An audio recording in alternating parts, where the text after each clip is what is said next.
Hello everyone. If you've listened to my previous videos, you know that I spent 50 years in the denominational church of my family. It was more than 40 years, though, before I learned that church wholeheartedly believed in replacement theology. What is replacement theology?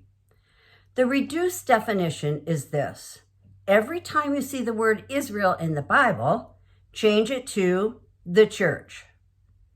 In deeper theological terms, it means Israel is no longer important to God because the Jews disobeyed him and rejected the Messiah.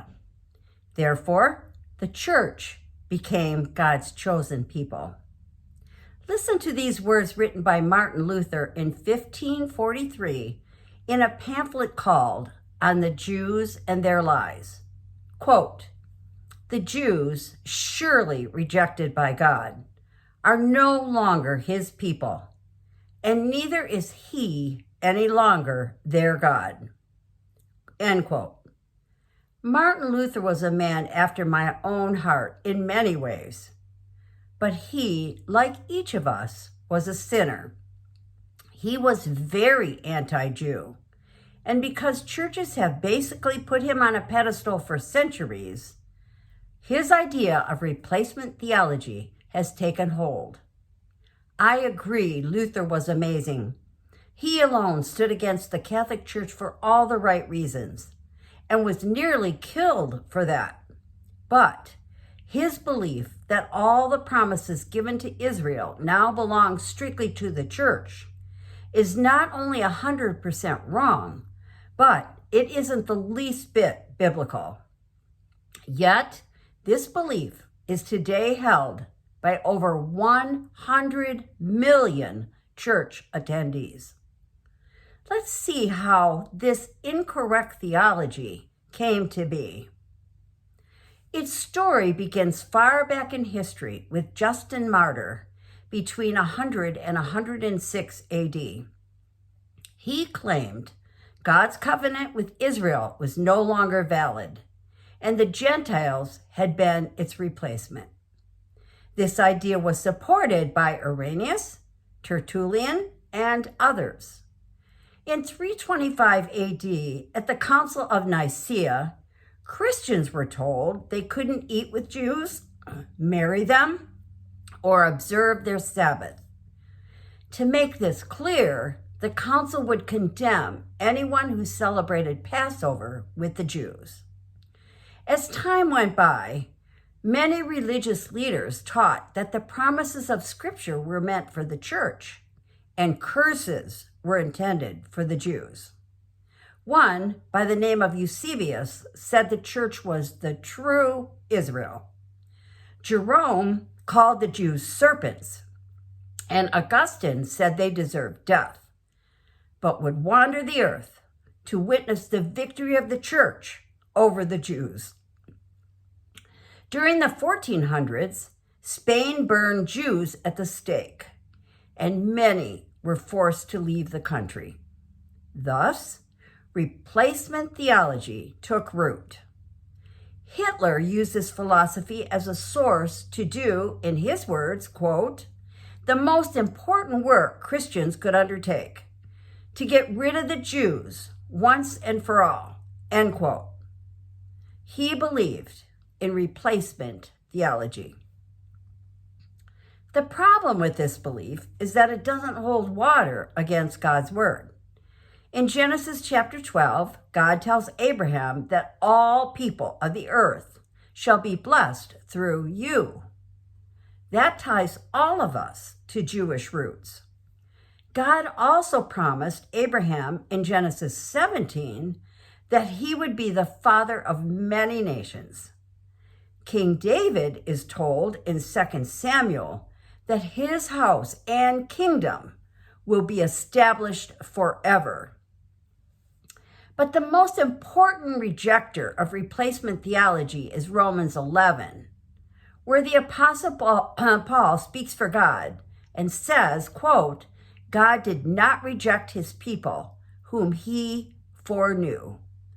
Those words alone reject replacement theology. Romans 11 continues to tell us that the eyes of the Jews are blinded until the Gentiles are saved. The next words of God in Romans 11, verse 26 are, quote, "And all Israel will be saved," end quote, because, quote, "they are loved on account of the patriarchs, for God's gifts and his call are irrevocable," end quote. Because of the promise God made to Abraham, he cannot and will not reject his chosen people, the Jews. Romans 11 is not about the church, but about the Jews. And honestly, anyone who reads that chapter can't miss that truth. But most people never read the Bible and simply believe what their church tells them. Throughout the Old Testament, God makes it clear, as we discussed last week, that we must support Israel because that country contains Jerusalem, the city of God. It's the place where Jesus will return, the place where the Battle of Armageddon will defeat satanic armies, and the permanent home of God's chosen people, the Jews. God loves the Jewish people so much that even though he blinded their disobedient eyes, he will save them, and provided all of us with proof in Zechariah 13, verse 1, which we discussed last week. Quote, "On that day, a fountain will be opened to the house of David and the inhabitants of Jerusalem to cleanse them from sin and iniquity," end quote. Shame on church leaders of old and those in the present who still believe in and support replacement theology. They are going against the Bible. The Catholic Church does not support it. In speaking with a Lutheran pastor, he was taught replacement theology in seminary and firmly believes it. Lutheran churches believe it. According to my research, churches that follow John Calvin believe it. These are Reformed Baptists, Presbyterians, Reformed Church in America, United Church of Christ, and the Protestant Reformed churches in America. Folks, ask questions of your church in regards to this theology. Be bold and discuss Romans 11 with your church leaders. Replacement theology has no place in any Christian church. God loves his chosen people, the Jews, so much that he will one day save them.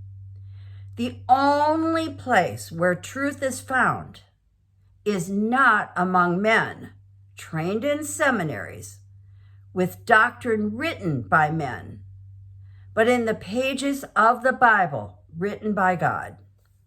Read it, know it, and believe it. Thanks for listening. I pray this message was an awakening to biblical truth for you.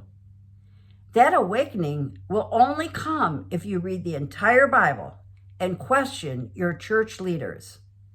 May God embolden you to do that.